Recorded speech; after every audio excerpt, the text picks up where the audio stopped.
Our next step in our development of graphing sine and cosine graphs is talking about phase shifts and vertical shifts. The topic of this video will just be vertical shifts. We're going to do one step at a time.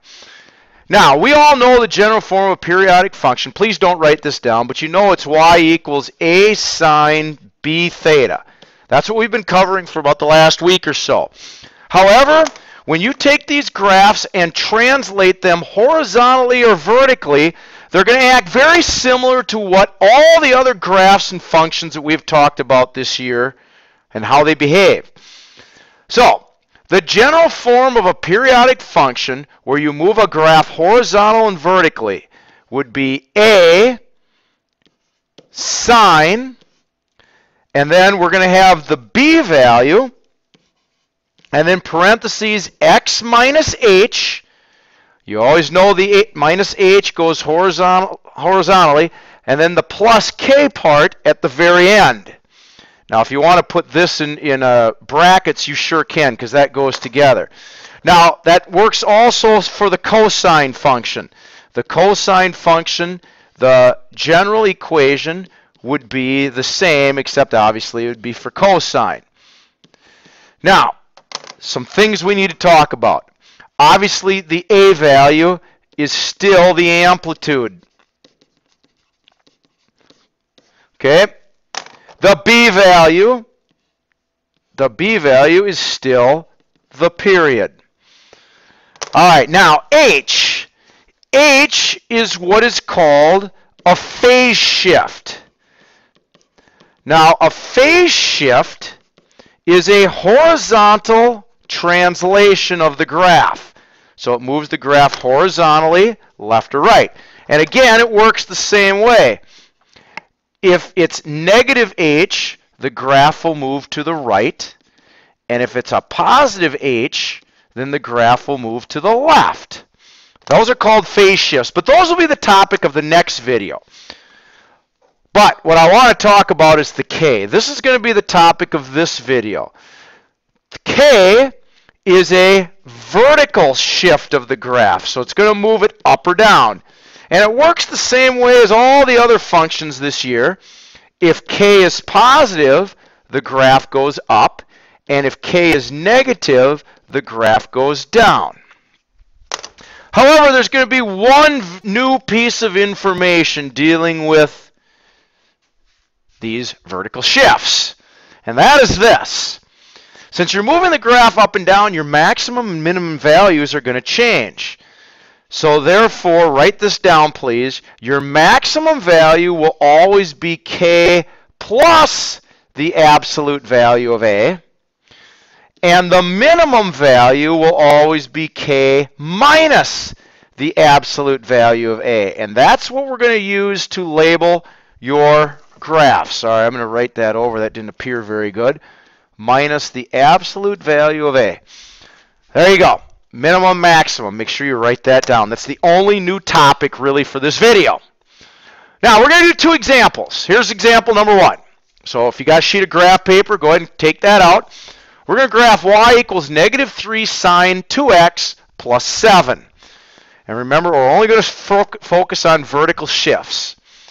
Well, to begin with, this time I'm going to draw a graph that has no lines on it, because we're going to have to do that ourselves because of these shifts. Well, let's go through the key pieces of information. The amplitude is 3. Okay, but we can't do anything yet because we've got a vertical shift right here, which we're going to write down. The vertical shift is plus 7. Okay, now that means our maximum value, our maximum is k, which is 7, plus a, the absolute value of 3. So our maximum is going to be at 10 now. Our minimum is going to be at the k value, which is 7, minus the absolute value of a, which is 4. Okay, now, again, if you recall, amplitude, the formula I gave you a long time ago is max minus min divided by 2. Well, if I take 10 minus 4, 10 minus 4 is equal to 6. divided by 2, I get 3, which is my amplitude. So this still works out properly. Oops, I'm going to now erase a little bit here. Minimum again, I'm going to put up here. 7 minus 3 is 4. All right, and our frequency, which is still going to work the same, our frequency is 2, which means our period is going to be 2 pi divided by 2, which means our period is pi. All right, so how do we label this? Well, our minimum and our maximum come first. So we're going to, let's go 1, 2, 3, 4, 5, 6, 7, 8, 9, 10. So I'm going to put 10 up here, and 4 is going to be right there. And I'm going to draw my x-axis. There you go. So now I've labeled my graph. Also, what's very important is the k value. The vertical shift will be the middle. That's going to be the middle of the graph. Okay, and since we're dealing with sine, the vertical shift at 7, that's going to be the middle. Now, let's talk period. Period, excuse me, period is pi. So I need 5 lines. 0 is the first line. 1, 2, 3, 4. There we go. That's our 5th line. So that is where the pi is going to be. Pi is going to be there. Half of pi would be pi over 2. We're going to label the same way you did before. Half of pi over 2 is pi over 4. So we're going to count by fourths. 1/4, 2/4. So this would be 3 pi over 4 right here. But we need to do this for 2 cycles. So that means I got to draw out the second cycle. And all I got to do is label the end right there, which is going to be 2 pi. All right, now, last thing. We're dealing with sine. However, it's negative. The graph is upside down. But remember, sine always starts in the middle of the minimum and the maximum. So the sine is going to start right here at 7. At pi, it's going to end at 7. And halfway at pi over 2, it's going to be at 7. But pi over 4, now since it's upside down, will be at the minimum. So at pi over 4, the minimum is 4, which will be about right there. And the maximum will be at 3 pi over 4, which is at 10. So our graph of our sine function will look like that. Very similar to what's before, but the k value is now the middle of the graph. Okay, and again, we're going to repeat that for the second cycle, which I'll draw as a dotted line.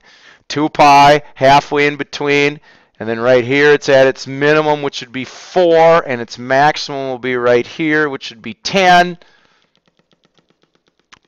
And there you go. 2 cycles. And you have now graphed a sine function with a vertical shift. Questions, please ask during class. Example 2, a cosine function. I want you to pause the video and see if you can do this one on your own. And I'll go over it. All right, here we go. Cosine function. Draw my own graph. Now let's write our data out. First of all, we have the amplitude. The amplitude is 4. The k value, or the vertical shift. The vertical shift, in this case, is -2.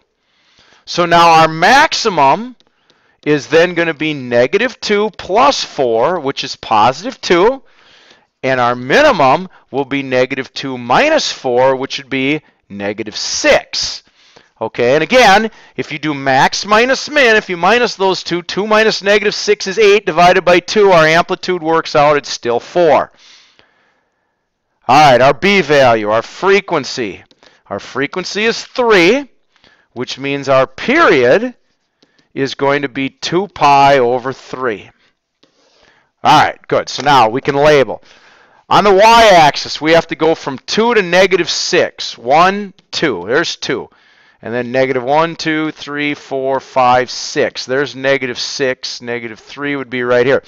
Now, the vertical shift, that's the middle of our graph. That's now going to be the middle at -2, which is going to be that dotted line right there. That middle line's important. That's the middle of our graph. Now we're going to label the x-axis. 2 cycles. So the first cycle ends at 2 pi over 3, which will be right there, 2 pi over 3. Half of that is 2 pi over 6 or pi over 3. Half of that is pi over 6. And then this would be pi over 2. And we've done that before. And our second shift, 2 pi over 3 doubled, would be 4 pi over 3. And that's where our second shift ends. Now, it's positive 4, so that means the cosine always starts at the maximum. The maximum is 2. So the cosine starts at 2, and it's going to end at 2. Halfway in between pi over 3 will be at the minimum, which is negative 6. Now, the red dotted line is the middle of our graph. That's where the cosine function is in between those two, right on that middle line on the k value. And there you go. I might as well finish it as a dotted line. So my first shift is a dotted line. There you go, my first cycle, I mean. Second cycle is going to work the same way. It starts at 2 pi over 3. It ends at 4 pi over 3 at the maximum. Halfway in between, it's at the minimum. And then on my red dotted line, which is the middle of the graph, that's where these other two dots are. And I'll draw it as a solid line. And there you go. We have now graphed 2 cycles of the cosine function that has a vertical shift of negative 2. I hope that explains it. If you've got further questions, please ask me in class.